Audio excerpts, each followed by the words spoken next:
नमस्कार। स्वागत है आपका ग्रोथ इन्वेस्टिंग के चैनल पे। मैं हूं आपका होस्ट नरेंद्र। आज है 14 जुलाई, शाम का वक्त। Quick market update. निफ्टी ने आज 67 पॉइंट नीचे क्लोज किया, रफली अराउंड 0.25% नेगेटिव।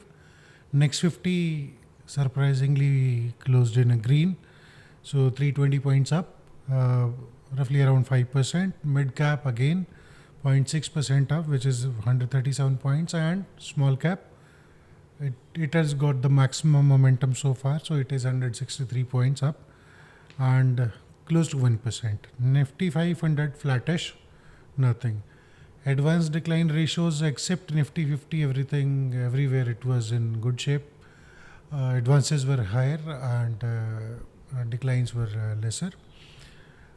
YTD ये ईयर टिल डेट यानी कि 1 जनवरी से लेके अभी तक हाईएस्ट जो है निफ्टी ऊपर गया है, रफली अराउंड 5.64 आज का क्लोजिंग डेटा है। नेक्स्ट 50 फ्लैट है, ज़ीरो, और मिड कैप 2.4% है, and small cap is still flat -0.5%, and Nifty 500 is around 3.68%. Sectoral winners रहे आज के दे मीडिया, उसके बाद हेल्थ केयर एंड रियलिटी, रफली around 1% up, and sectoral negative में आईटी और फाइनेंशियल सर्विसेज नीचे रहे।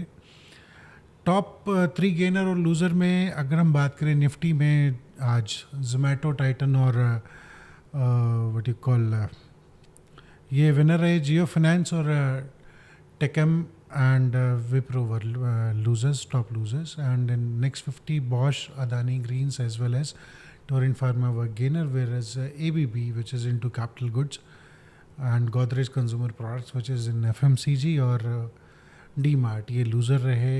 in mid cap Electra Green बोल के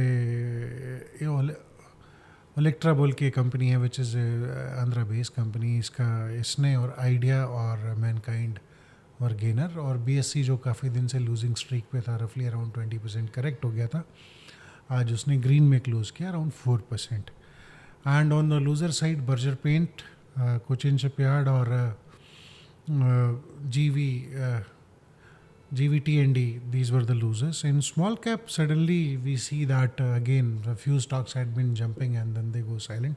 So it's a better way कि हम इसमें कोई सेक्टोरल मोमेंटम ना बना के इंडिविजुअल स्टॉक को उठाएं और उसी के अराउंड काम करते रहें। तो आज हमें देखने को मिला न्यूलैंड लैब्स, जेपी पावर और आनंद राठी, एंड लूज़र में रहे डिफेंस में और शिपिंग में जीआरएससी और टेक्नोए एंड आरटीएन इंडिया।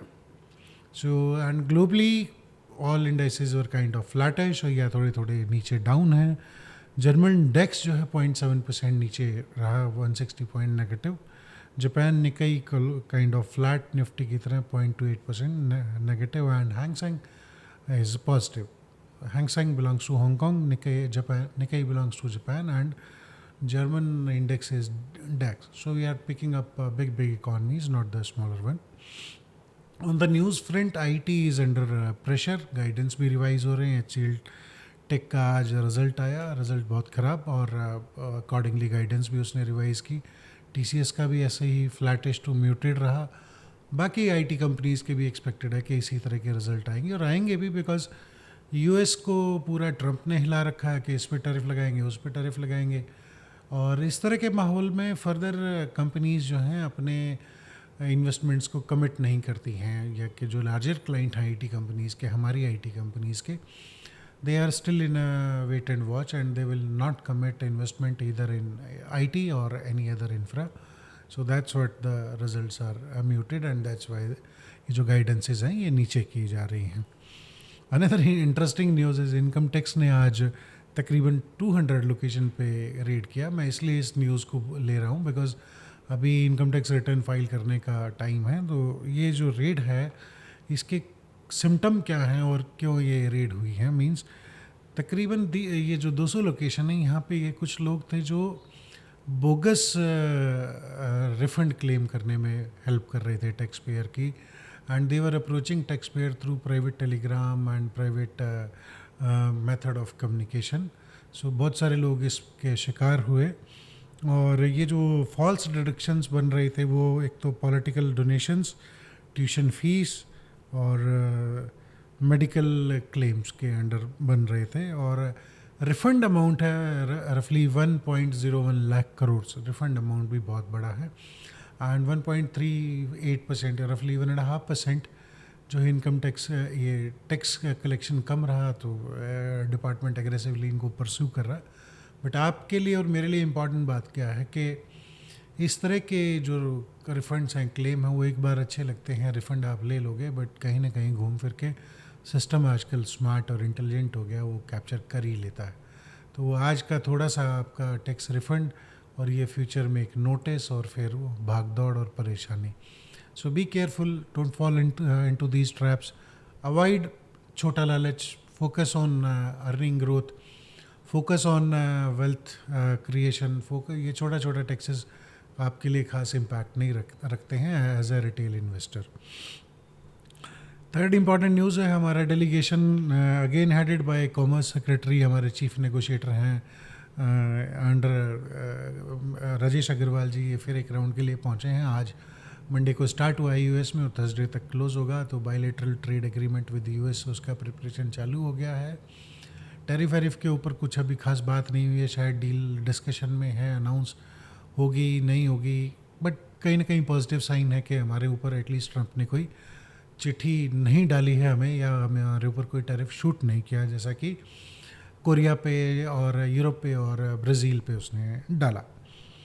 साथ ही साथ एक नया है कि डिपार्टमेंट ऑफ जीएसटी ने कर्नाटक में यूपीआई कलेक्शन के थ्रू तकरीबन 14,000 नोटिस का प्रिपेयर किया, एक वो प्रिपेयर किया है, जिसमें नोटिस भेज रहे हैं। वो रीज़न वो ये बोल रहे हैं कि 40 लाख से ऊपर का आपका पेमेंट कलेक्शन हुआ है, तो नोटिस है, अभी आप रिप्लाई कर दीजिए, देख लेते हैं उसके बाद क्या होता है।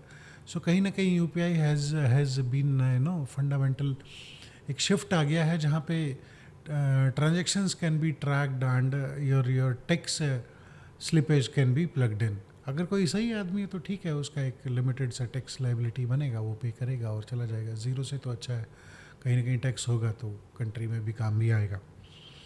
और एक अच्छी बात, रिटेल इन्फ्लेशन यानी कि महंगाई, जो रिटेल दर है वो 6 साल के न्यूनतम दर पे पहुंच गई, lowest of the 6 year, which is 2.1%। ये सारे प्रोडक्ट्स को मिला के, ऐसा नहीं कि सारे प्रोडक्ट्स सस्ते हुए हैं, ये मेनली वेजिटेबल्स और पल्सेस, दालें, इनके कारण ये नीचे आया। वेजिटेबल में 19% की गिरावट है और पिछले साल के मुकाबले, और पल्सेस में 12% की है, जबकि ऑयल और ट्रांसफैट में कोई इम्पैक्ट नहीं आया, वो हायर साइड ही है। और थोड़ा मोटा इम्पैक्ट जो फुटवेयर वगैरह में आया है, क्लोथिंग भी थोड़ा हायर साइड ही है अभी तक।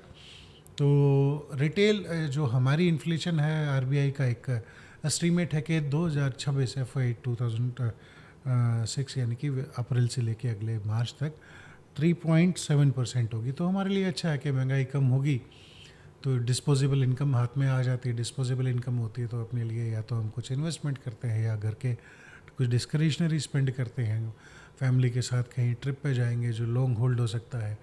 तो इस तरीके से आप कुछ ना कुछ अच्छा कर पाते हैं फैमिली के लिए। नहीं तो महंगाई सारा पैसा या सारी इनकम ग्रोथ को चाट जाती है और आदमी परेशान रहता है।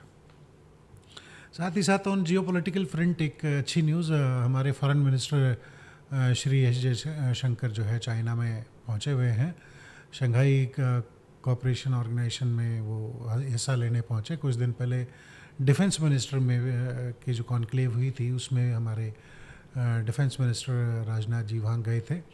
तो एक तरीके से देखा ये जा रहा है कि प्राइम मिनिस्टर मोदी जब कज़ान में ब्रिक्स समिट में मिले थे रशिया में, उसके बाद से हमारे रिलेशंस थोड़ा सा बेहतरी की तरफ बढ़ते हुए, इसमें डिफेंस मिनिस्टर का जाना, एस जयशंकर जी का जाना, और इसमें डिस्कशन के पॉइंट जो आ रहे हैं, वो जो बाहर आए हैं, वो है एक तो दलाई लामा जी का इशू है, और एक रेयर अर्थ सप्लाईज़ हमें इंश्योर करनी है जो चाइना से है, बिकॉज मेनली वही मैन्युफैक्चरर रेयर अर्थ का, खास करके मैग्नेट्स का, और ये बहुत सारी जगह काम आती हैं। और क्रॉस बॉर्डर फ़्लाइट्स यानी कि डायरेक्ट फ़्लाइट्स, और साथ ही साथ इंडिया पाकिस्तान का इशू, जहाँ पे ये बात भी सामने आई थी कि चाइना ने रियल टाइम सैटेलाइट इमेजरी से पाकिस्तान की हेल्प की थी हमारी डिप्लॉयमेंट्स को बताने में। बट खैर वो किसी काम नहीं आई, हमने ब्रह्मोस का इस्तेमाल किया। बट कहीं ना कहीं मुझे लगता है कि ये एक अच्छी चीज़ है। ऐसा माना गया है कि इसको बोला जा रहा है कि ड्रैगन एलिफेंट डांस। तो ड्रैगन चाइना को बोलते हैं, एलिफेंट इंडिया को बोलते हैं, और दोनों ही नंबर 1 और नंबर 2 एशियन इकॉनमीज़ हैं. चाइना नंबर 1 है, इंडिया नंबर 2 है. डिफरेंस बहुत ज़्यादा है, but in terms of size number 1 और नंबर 2 ही है. बेहतर होगा कॉपरेशन बना रहे, बट चाइनीज़ को ट्रस्ट नहीं किया जा सकता. तो ग्रेजुअली कहीं ना कहीं कुछ ऐसा सिस्टम हमें बनाना पड़ेगा जहाँ चेक एंड बैलेंसेस बने रहें. तो मुझे लगता है कि आज के लिए इम्पॉर्टेंट न्यूज़ ये काफ़ी हैं, और रिज़ल्ट सीज़न चल रहा है. लेट्स सी कि किसके रिज़ल्ट अच्छे आते हैं और किसके ख़राब.